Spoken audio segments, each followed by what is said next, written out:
Assalam alaykum wa rahmatullahi wa barakatuh. Il y a des nuits où l'on se réveille en sueur, le cœur battant, comme si quelque chose d'invisible avait traversé notre sommeil. Des ombres qui nous poursuivent, des serpents qui sifflent dans le silence, des chaînes qui nous empêchent de bouger. Et si ces rêves n'étaient pas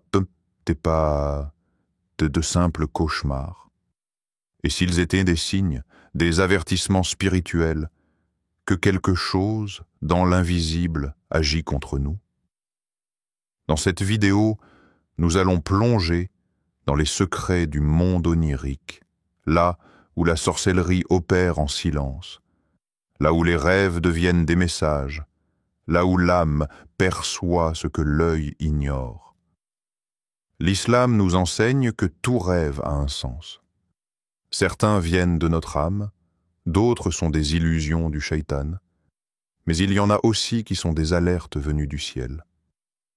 Quand Allah veut nous protéger, il nous montre. Quand des ennemis cachés complotent, parfois, le monde des rêves les dévoile. Prépare-toi à découvrir les 5 rêves les plus révélateurs de la sorcellerie, ceux que des milliers de croyants rapportent, ceux qui ont des symboles clairs, profonds, souvent négligés mais jamais sans raison. Et surtout, reste jusqu'à la fin. Car ce que tu vas entendre pourrait bien changer la manière dont tu regardes tes propres nuits. Dans les profondeurs silencieuses de la nuit, alors que nos yeux se ferment et que notre âme s'élève dans un monde que nous ne maîtrisons pas, se jouent parfois des choses que l'esprit éveillé n'aurait jamais soupçonnées. Le sommeil, ce moment de paix que beaucoup recherchent, peut devenir pour certains un théâtre de tourments invisibles, un champ de bataille spirituel silencieux, où se manifeste la trace subtile mais dévastatrice de la sorcellerie. En islam, les rêves ne sont pas de simples divagations mentales, ils sont parfois des signes, avertissements, et révélations envoyées par Allah pour nous guider, nous alerter ou nous éveiller. Et lorsqu'un croyant commence à faire des rêves répétitifs, effrayants ou étrangement chargés de symboles noirs, il est temps de se poser une question essentielle. Suis-je victime d'une atteinte spirituelle, d'un mal invisible? L'islam ne nie pas l'existence de la sorcellerie. Bien au contraire, le Coran en parle clairement, sans ambiguïté. Dans la sourate Al-Baqarah, Allah dit « Et ils apprennent de ces deux ce par quoi ils provoquent la séparation entre l'homme et son épouse. Mais ils ne peuvent nuire à personne qu'avec la permission d'Allah. » Sourate Al-Baqarah 2:502. Ce verset fait référence aux gens qui utilisaient la sorcellerie pour détruire des liens sacrés, comme le mariage. Cela prouve que la sorcellerie peut avoir un effet réel, non pas par sa propre puissance, mais avec la permission d'Allah, comme une épreuve. Le prophète Mohammed a lui-même été touché par la sorcellerie. Dans un hadith authentique, il est rapporté qu'un homme du nom de Labid ibn al-Assam a jeté un sort au prophète, provoquant chez lui une sensation étrange de confusion, bien qu'il n'ait rien dit de faux ni commis de péché. Allah lui a révélé la sourate Al-Falaq et An-Nas comme protection. Cela montre que même le plus pur des hommes peut être ciblé par ce mal invisible. Alors, si cela a touché le messager d'Allah, que dire de nous? Serions-nous à l'abri, alors que nos prières sont parfois absentes, nos maisons remplies de distractions et nos langues silencieuses au souvenir d'Allah? C'est dans ce contexte que les rêves deviennent des reflets puissants de ce qui ronge notre âme. Allah, dans sa miséricorde, ne laisse jamais un croyant sans signe. Parfois, ce signe vient sous forme d'un rêve. Un rêve qui dérange, qui reste ancré dans la mémoire au réveil. Un rêve qui vous essouffle, vous fait transpirer ou vous réveille au beau milieu de la nuit. Le prophète a dit « Le rêve véridique est une partie de 46 parties de la prophétie. » Sahih al-Bukhari. Cela signifie que certains rêves sont inspirés d'Allah. Ils peuvent annoncer des bénédictions, des dangers ou des solutions. Lorsqu'une personne subit l'influence de la sorcellerie, Ces rêves deviennent parfois des fenêtres à travers lesquelles Allah lui montre qu'il y a un déséquilibre spirituel. Des créatures effrayantes, des scénarios étranges ou des attaques récurrentes en rêve peuvent être des avertissements célestes. Il ne faut jamais les négliger. Pendant la journée, l'âme est occupée par les responsabilités, les discours, les pensées. Mais pendant la nuit, lorsque le corps dort, l'âme est libérée. Le prophète a dit « Les âmes des croyants se rencontrent pendant le sommeil », rapporté par Ibn al-Qayyim. Ce monde invisible, qu'aucun œil physique ne peut sonder, devient alors plus accessible. Et si l'âme est blessée, liée ou attaquée spirituellement à cause d'un sortilège ou d'un mal occulte, cela se réfléchira dans le rêve. C'est comme un miroir. Si le miroir de l'âme est pur, les rêves sont clairs, limpides, lumineux. Mais si l'âme est enchaînée, troublée ou polluée par un mal, les rêves deviennent sombres, angoissants, voire étouffants. Ils ne sont plus de simples illusions, mais des signes d'un combat spirituel que l'individu ne comprend pas encore consciemment. Il est important de comprendre que durant le sommeil, l'âme quitte partiellement le corps. Allah dit dans le Coran, Allah reçoit les âmes au moment de leur mort, ainsi que celles qui ne meurent pas pendant leur sommeil. Sourate Az-Zumar 39-42. Cela montre que le sommeil est une sorte de petite mort. Pendant ce moment, l'âme est plus exposée, plus sensible, et peut être touchée si elle n'est pas protégée. Si un croyant dort sans faire ses adhkars, invocation du soir, sans avoir récité les versets de protection comme Ayat al-Kursi, il laisse la porte ouverte à des forces invisibles, notamment les djinns ou les effets de la sorcellerie. Et c'est dans cette fragilité que les attaques se glissent. Ces attaques ne se font pas toujours de manière visible dans la vie éveillée, parfois elles s'introduisent subtilement dans le sommeil. Cauchemars constants, sensation d'étouffement, paralysie du sommeil ou impression d'être observé. Il y a des signes dans les rêves qui doivent alerter le croyant. Voici quelques-uns des premiers indices que quelque chose de spirituellement anormal affecte vos songes. Rêve récurrent de poursuite ou d'attaque. Un rêve qui revient sans cesse où vous êtes poursuivi, attaqué ou piégé. Présence d'animaux symboliques. Serpents, chiens noirs, scorpions ou corbeaux. Ces animaux ont souvent été liés, dans les récits spirituels, aux influences sataniques. Sentiment d'oppression ou paralysie. Être incapable de bouger, de crier ou de respirer pendant le rêve ou au réveil. Rêve de sang, de mort ou de tombe. Voir du sang, des cercueils, des cimetières ou des personnes décédées de façon étrange. Réveil soudain en pleine nuit avec panique ou larmes. Sans cause physique apparente, souvent à des heures précises, comme entre 2h et 4h du matin. Lorsque ces rêves sont fréquents et s'accompagnent de signes dans la vie réelle, fatigue inexpliquée, dispute soudaine, blocage répété, perte de motivation spirituelle, il faut envisager l'existence d'un mal invisible. Quand le croyant ferme les yeux, il pense entrer dans un monde de repos. Mais parfois, ce sommeil devient un lieu d'alerte, car il existe un monde au-delà du visible, un monde qui se manifeste souvent lorsque tout est silencieux. Le rêve devient alors un miroir entre les dimensions, une porte fragile par laquelle l'invisible s'exprime. Dans l'islam, certains rêves sont des signes puissants. Ils ne sont ni imaginaires ni absurdes, mais des messages subtils envoyés par Allah, ou des attaques voilées venant du monde occulte, notamment dans les cas de sorcellerie.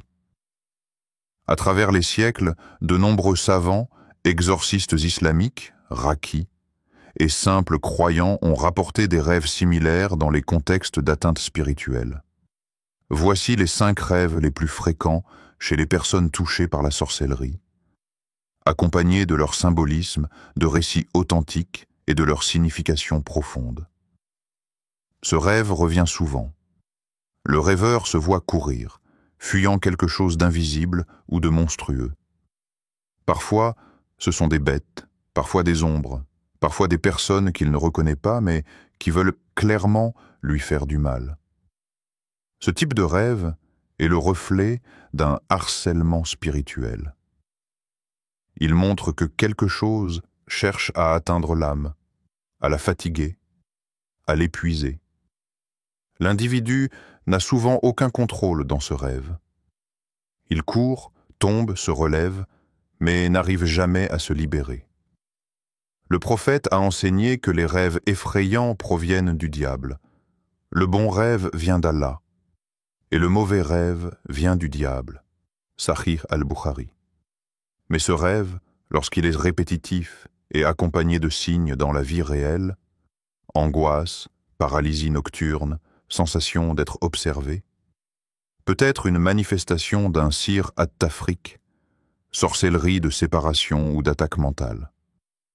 Dans la ruqya, beaucoup de patients rapportent ce genre de rêve après un sort de sorcellerie jeté par jalousie. Le rêve est alors l'expression de l'âme piégée qui tente de fuir, mais ne peut échapper au lien spirituel invisible. Les animaux n'apparaissent pas dans les rêves sans raison. En islam, chaque animal a une symbolique. Mais certains sont directement liés au monde des djinns ou de la sorcellerie. Le serpent représente l'ennemi caché, celui qui rampe dans l'ombre, parfois un proche envieux ou un djinn. Le chat noir, selon de nombreux récits de Raqi, est souvent une manifestation de djinn envoyé dans les rêves.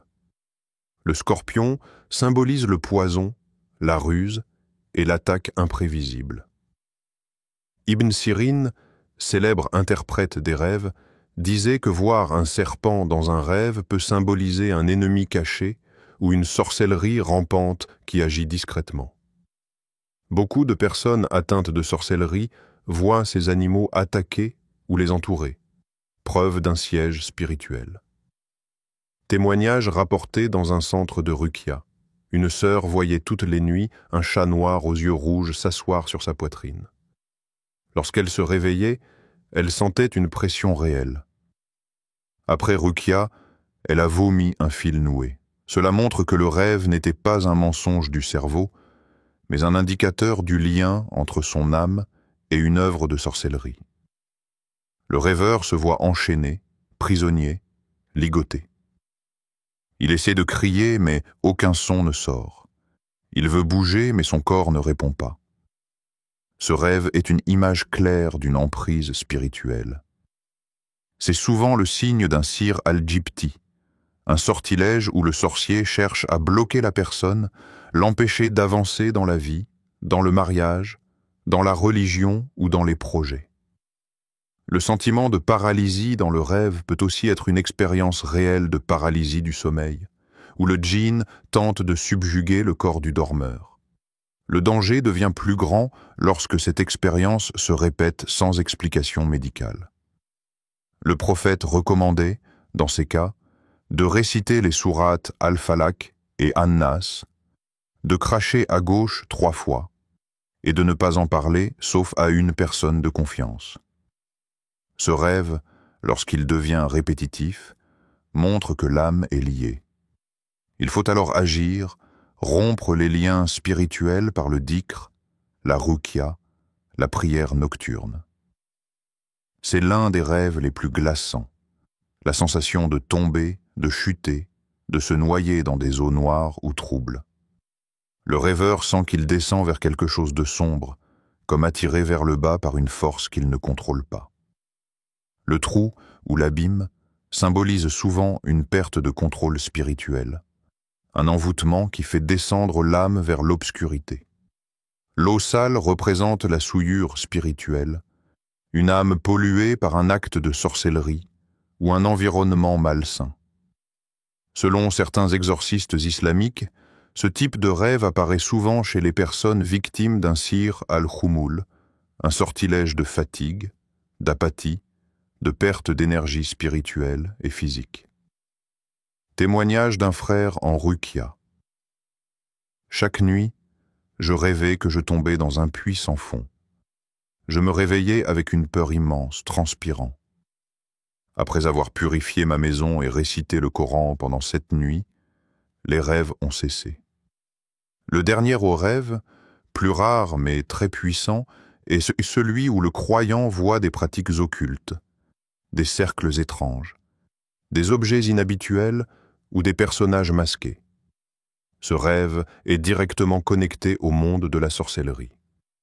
C'est comme si l'âme avait accédé par erreur à une scène interdite, un endroit où se passent des actes contre nature. Le prophète nous a avertis que les djinns peuvent inspirer des images dans les rêves, surtout lorsqu'il y a une ouverture spirituelle. Ibn Taymiyyah disait « Les rêves sont influencés par les anges, les djinns, et par l'état intérieur du rêveur. Lorsque ces éléments apparaissent dans un rêve, objets suspendus, pentacles, signes inconnus, personnes masquées, cela peut être la preuve que l'âme est ciblée ou présente dans un cercle de sorcellerie spirituelle, même sans que la personne en soit consciente. Ces 5 rêves ne doivent jamais être pris à la légère. Ils ne sont pas toujours le fruit d'un film ou d'une pensée égarée. Lorsqu'ils sont répétés, précis et accompagnés d'effets d'eau dans la vie réelle, ils deviennent des signaux d'alerte majeurs qu'il faut écouter, comprendre, puis traiter. Le rêve est un cadeau, une lampe allumée dans l'obscurité, parfois douloureuse, mais toujours bénéfique lorsqu'on y prête attention. Allah ne laisse pas ses serviteurs dans l'ignorance. Lorsqu'il t'aime, il te montre. Et quand il te montre, c'est pour que tu te lèves, que tu combattes et que tu reviennes à lui. Les rêves sont un univers mystérieux où le croyant peut recevoir des signes, des avertissements ou être troublé par des illusions. Le prophète Muhammad, dans sa sagesse, nous a transmis les clés pour comprendre ce que sont réellement les rêves, leur origine et surtout comment les interpréter avec justesse. Car dans certaines situations, le rêve devient plus qu'un simple produit de l'imagination. Il devient le reflet d'un monde invisible qui tente de communiquer, ou parfois d'envahir. Alors, comment distinguer un rêve influencé par la sorcellerie d'un rêve ordinaire ? Comment ne pas confondre un simple cauchemar avec un signe spirituel important? C'est ce que nous allons explorer dans cette partie en profondeur, avec les enseignements prophétiques, les analyses spirituelles et les conseils pratiques des savants. Dans un hadith authentique rapporté par Al-Bukhari et Muslim, le prophète a expliqué « Le rêve est de 3 types. Une bonne vision, Rahmaniyya, venant d'Allah, une vision provenant de l'âme, Nafsiyya, et une vision du diable, Shaytaniyya. Ces 3 types définissent la source du rêve, le rêve Rahmani, une lumière divine, un rêve clair, doux, parfois prémonitoire ou porteur de guidance. Il laisse souvent le cœur en paix au réveil. Le rêve Nafsani, issu de soi-même, de ses désirs, de ses peurs ou de ce que l'on a vécu dans la journée. Le rêve Shaytani, un cauchemar effrayant, chaotique, sans logique, dont le but est de faire peur, de déséquilibrer ou de semer le doute. Mais dans le cas de la sorcellerie, la réalité se complique, car le rêve Shaytani peut devenir un instrument d'un sire actif, utilisé pour manipuler l'âme durant le sommeil. Il faut alors apprendre à lire les signes avec sagesse et prudence. Le rêve divin, Rahmani, il est cohérent, clair, et souvent porteur d'un message positif ou d'un avertissement subtil. Il apaise le cœur au réveil, même s'il parle d'un danger. Il peut se réaliser avec le temps, rêve prophétique ou avertissement de protection. Il est en accord avec la religion et ne pousse jamais à la peur excessive ou au péché. Le rêve de l'âme, Nafsani, il est souvent lié à ce que l'on a vécu, ressenti ou pensé dans la journée. Exemple, rêver d'examen si l'on stresse pour un devoir. Rêver d'un voyage que l'on espère. Ces rêves sont désorganisés, mais souvent inoffensifs. Leur source est humaine, intérieure. Le rêve satanique, Shaytani, il est terrifiant, souvent absurde, sans logique claire. Il réveille brutalement avec sueur, terreur ou agitation. Il peut contenir des images impures, des attaques, des chutes, des êtres inquiétants. Ils troublent la prière, le dhikr, la sérénité du croyant. Mais dans un contexte de sorcellerie active, ces rêves shaitaniyin deviennent répétitifs, organisés et violents. Ils ne sont plus de simples cauchemars, mais des manifestations d'attaques invisibles. Il est donc vital de reconnaître certains signes clés. Voici plusieurs indications précises que le rêve est influencé par une œuvre de sorcellerie. Répétition du même rêve ou du même thème. Lorsque le même cauchemar revient nuit après nuit, avec les mêmes symboles, serpents, poursuites, eau trouble, chaînes, créatures masquées, cela dépasse le simple hasard. C'est un appel à l'aide de l'âme, souvent enchaînée spirituellement. Terreur extrême au réveil. Il ne s'agit pas de peur ordinaire, mais d'une panique viscérale. Le corps peut trembler, la respiration être difficile, le cœur battre à toute vitesse. Parfois, le croyant ressent une présence dans la pièce, une oppression, ou un souffle à son oreille. Réveil constant à l'heure du fajr ou avant. Les attaques de djinns et de sorcellerie ont souvent lieu dans la dernière partie de la nuit. C'est l'heure où les anges descendent et où les djinns fuient, donc ils tentent de perturber le croyant avant ce moment béni. Sensation d'être surveillé, oppressé, paralysé dans le rêve. Il est courant que le rêve soit accompagné d'une paralysie du sommeil, où le corps est bloqué mais l'esprit éveillé. Cela peut indiquer une tentative d'atteinte directe par un djinn. Présence de symboles ésotériques ou de rituels. Voir des signes étranges, des symboles, des nœuds, du sang, des cercueils ou des scènes de sorcellerie, feu, incantations, personnes masquées, est une preuve directe d'un lien avec le monde occulte.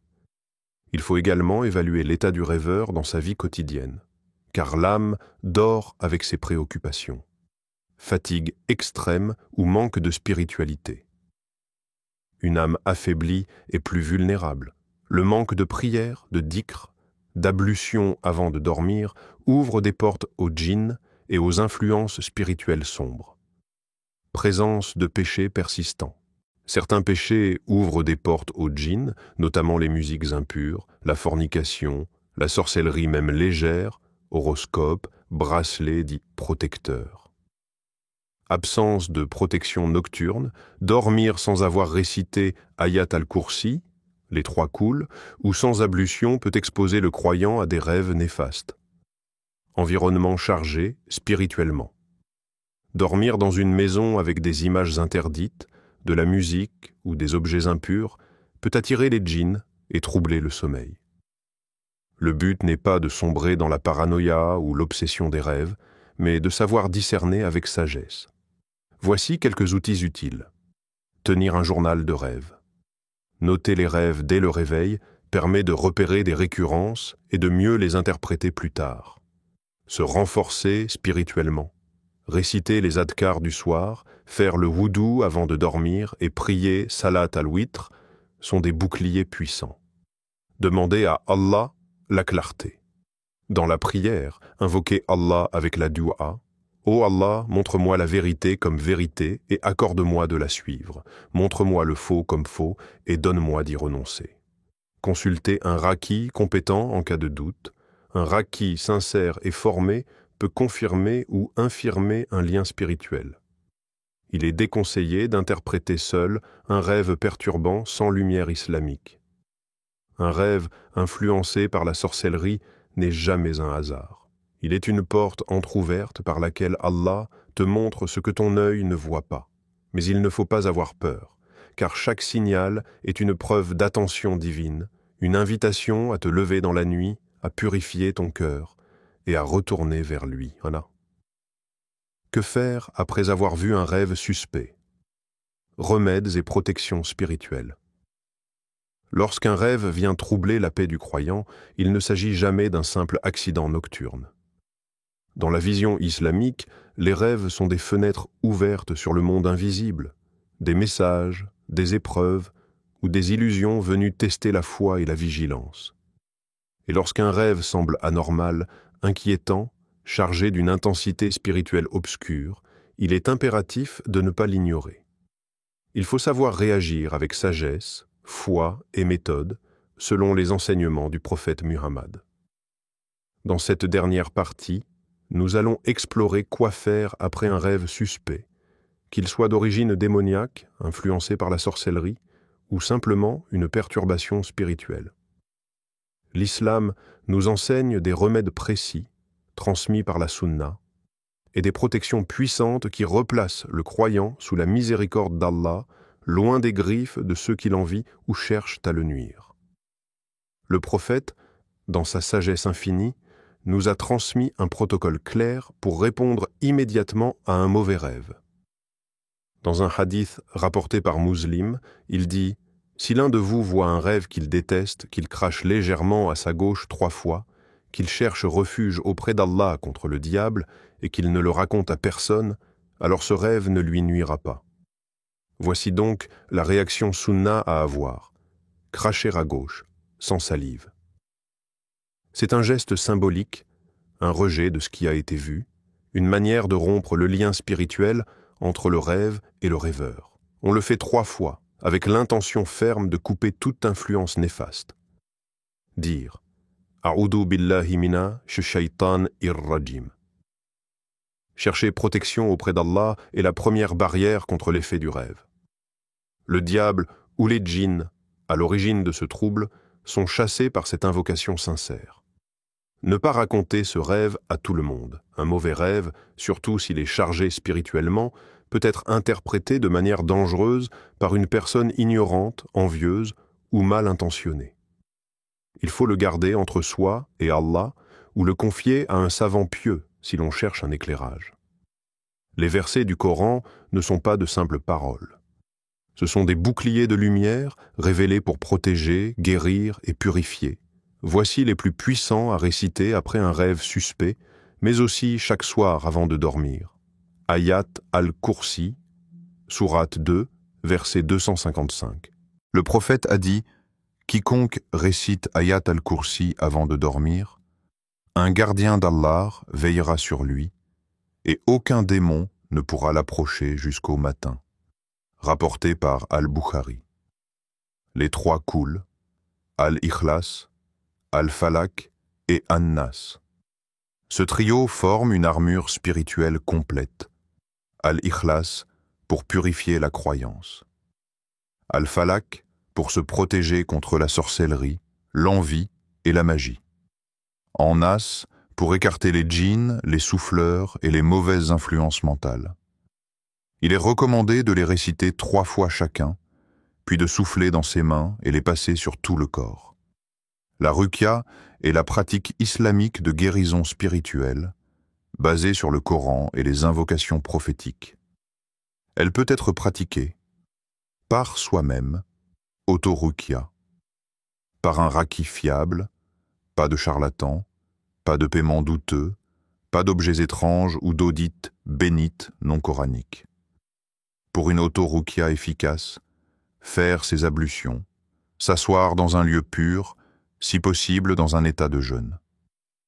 Lire à haute voix, avec conviction et lenteur. Al-Fatiha, 7 fois.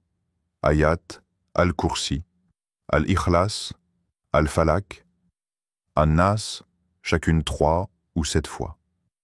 Les versets contre la sorcellerie. Sourate Al-Araf, 7, 117, 122, Taha, 72, Yunus, 42. Puis souffler dans un peu d'eau et en boire, et ou s'en oindre le corps. Un rêve mauvais est aussi un appel d'Allah. Il veut que tu te rapproches de lui, que tu purifies ta maison, ton cœur, ta pratique. Voici les actes les plus puissants à intégrer. Les prières nocturnes, Qiyam al-Layl, Tahajjud. Les djinns et sorciers détestent ces prières, car elles réveillent la lumière du cœur. Même 2 unités de prière sincères au dernier tiers de la nuit peuvent en changer une vie entière. La ilaha illa Allah, hasbi Allahu, la ilaha illa huwa.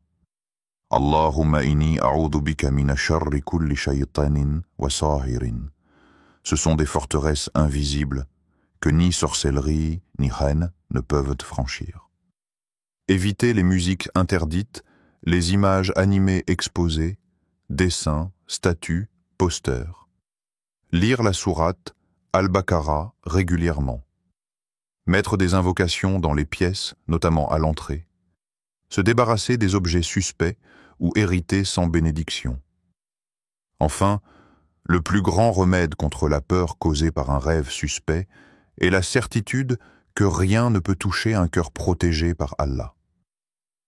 Et place ta confiance en Allah. Allah aime ceux qui lui font confiance. Sourate Al-Imran, 3 en 59. Même si tes ennemis se lèvent tôt, même si des gens ont lancé des sorts dans le secret, même si tu as vu l'ombre du mal dans ton rêve, rien ne se produira sans la permission d'Allah. Et s'il t'a montré cela, c'est qu'il t'avertit pour que tu te tournes vers lui. Ne panique pas, renforce ton lien avec lui, et dors en paix, car le propriétaire des cieux est aussi le protecteur de ton âme. Et maintenant, écoute bien, si tu as déjà vu un de ces rêves, si tu t'es déjà réveillé avec cette sensation que quelque chose ne va pas, que ton âme a été troublée, que la nuit t'a montré ce que le jour te cache, ce n'est pas un hasard. Ces signes sont parfois le seul moyen qu'Allah utilise pour t'avertir, te réveiller, te ramener vers lui. Ne les ignore plus. La sorcellerie existe, les ennemis silencieux aussi. Mais la protection d'Allah est plus puissante que tout ce qu'ils peuvent manigancer. Souviens-toi, un rêve n'est jamais juste un rêve quand il revient avec insistance. Un cœur connecté à Allah reconnaît toujours la vérité, même dans le sommeil. Et celui qui cherche refuge sincèrement en Allah, rien ni personne ne pourra l'atteindre. Alors lève-toi, purifie ta maison, protège ton cœur. Reviens à la prière, au Coran, à la lumière, et dis-toi bien ceci. Si ces rêves t'ont été montrés, c'est que tu es déjà sous l'œil protecteur d'Allah, et à ceux qui complotent dans l'ombre, Allah voit, Allah entend, et Allah répond. Partage cette vidéo à quelqu'un qui en a besoin. Peut-être que son âme attend un signe pour se réveiller. Abonne-toi, et reste attentif à ce que le monde invisible te murmure. Qu'Allah te protège, te guide, et fasse de tes nuits un jardin de paix.